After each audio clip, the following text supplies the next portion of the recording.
that scampered through that gravel trap there on the exit onto the Mistral straight. Marvin Kirchhofer, by the way, still in the pit lane. They've lost 2 laps now, so that's day done. Anything from here on in for Garage 59 just becomes a test session, which is a real shame because that car had looked good this morning, particularly encouraging when Joseph Loke drove it in Q1, his first GT3 outing. Engel leading now, the gap creeping up, nearly 2 seconds over Bortolotti.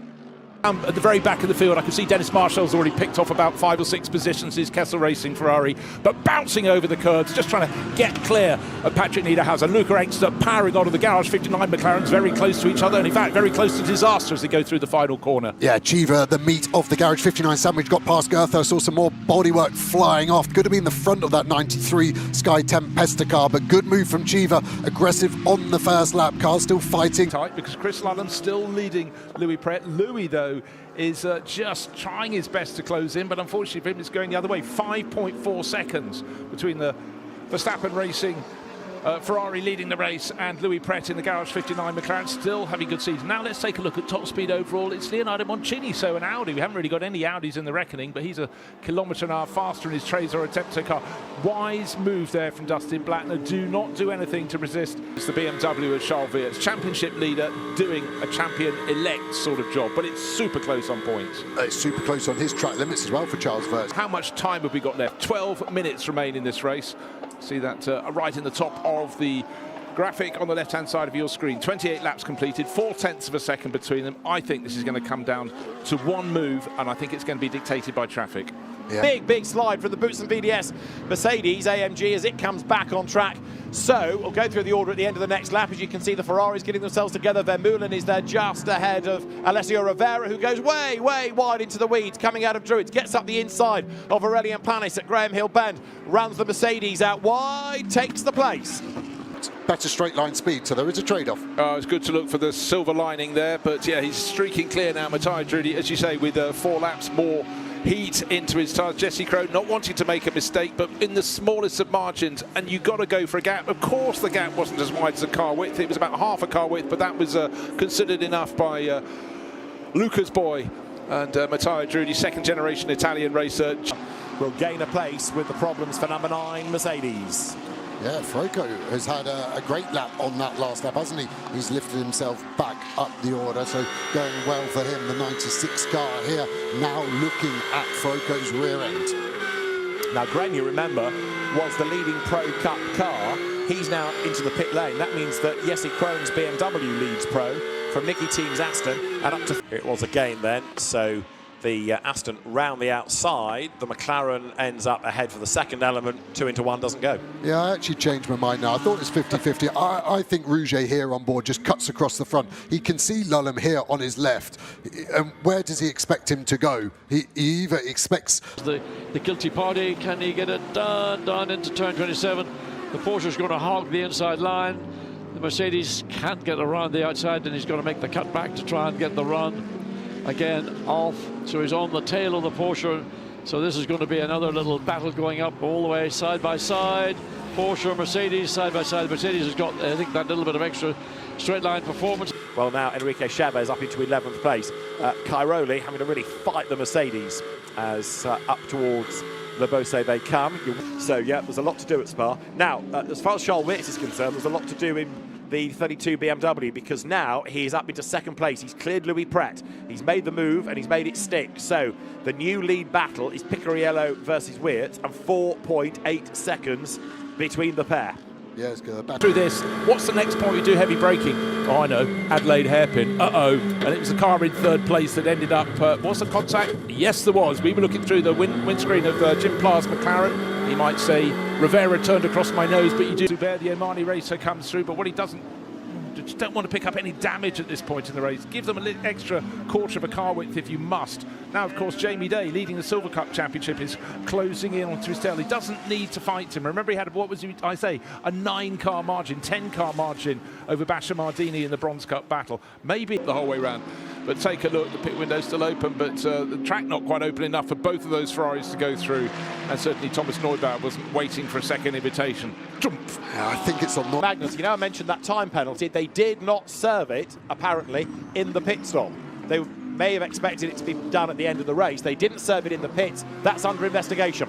So that car that's battling so hard is almost academic. It shouldn't be there. So that would be a big frustration for Rivera, who is still in 11th place. We've got 8 different manufacturers out of the 10 represented in the top 10. That shows you how fast now. He's only 20 years old and has jumped in this GT car. Speaking to Rob Bell, who we spoke to on the grid, and he really, really likes Joseph Loke and wants to try and keep him in the McLaren stable, as Jesse Krohn has dropped slightly off the back. Obviously, we had the traffic with the Audi almost exactly a lap ago, but the pace has been going in the favour of this Rover BMW at the moment. He's also got 0 track limit warnings on his stint. Drudy only the one in front. And then get there. Let's try and piece some of this together. So there is 88 and a tap in the back. That's coming out of turn 3. That unsettles it. And it was the 333 Lamborghini. We're not done yet. Round the outside at turn 5 now. 333 still can't go by. And he's going to have in the air, he's got to clean the tyres, and that gives Salikov a chance to pounce, and he does so. Renat Salikov round the outside. Hannafin fights back though. Silver versus bronze. Lorcan Hannafin is not giving up without a fight, but well done Renat Salikov. He was committed to that move, and he's made it stick. The Mercedes AMG back ahead of the Chevrolet. So that is the change for, in quotes only, 29th place, but brilliant racing. Side, will he be able to get ahead before? Yes, he does, comfortably. And in fact, the McLaren following behind isn't going to be a million miles back either. So, up the inside line goes Marco Mappari to take 2nd place. Alex Arca trying to fight back. Nikolai Kiergaard behind is a lap adrift. Charles Weertz wide in, tight out, but Arca gets the drive off the corner slightly better. And now the power of the BMW kicks in. Yeah, I mean, Weertz has tried the same thing time upon time upon time. This to cut back now to try and get the inside into turn number 3. He's not got the speed to get it done. Mitchell covers the inside. Muller just keeps his foot nailed to the floor. Now on the outside again. It's a long way round here into turn number 3. Tucks it back in. Is he going to send it down the inside to the next right-hander at 6? Now, pop to the inside. Mitchell looked like he covered it well, but Arjen Guven still has that gap. And has extended the gap, because now that it's Mitchell having to... A little bit of a space. Starting to see some understeer in this Porsche. We saw it on the restart for Niederhaus. Now Muller seems to be struggling to get the front end. This was the move you were talking about. He gets the cutback done.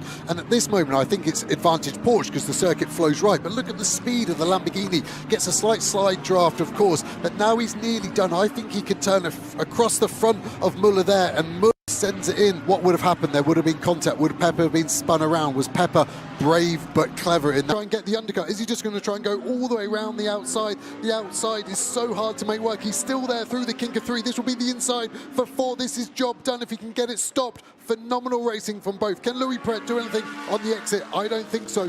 Mega clean racing. Hats off to both of them, especially Jordan Pepper, for keeping both mirrors on that Huracan. Don't you love a move that takes place, set up in turn 1, 2, 3, 4, all of a job in progress, but he got the job. The average, because suddenly he can still push at the moment, not feeling the threat from behind, and see what he can do about Benji Goethe. But very early in the second half of the race, you thought, Joe, that Benji Goethe had already taken a lot of the life out of the tyres, or not him, but the tyres didn't have a lot of life left. But he's actually balanced it up really quite nicely since then, I'd suggest. Yeah, he got his elbows out at the right point, didn't he? And is that going to be the theme as we now go to 3 minutes remaining of this race? Engster has caught up quickly though, hasn't he? It was a mega middle 6. That's more important. So BMW has just left pit lane. Tyres should be okay temperature-wise. They're out the other. Drudy now looks like he's going around the outside. He cuts the inside. This is that blind spot. The dive bomb overtake I was talking about. Krohn tried to block the inside, but Drudy thinks there's enough space.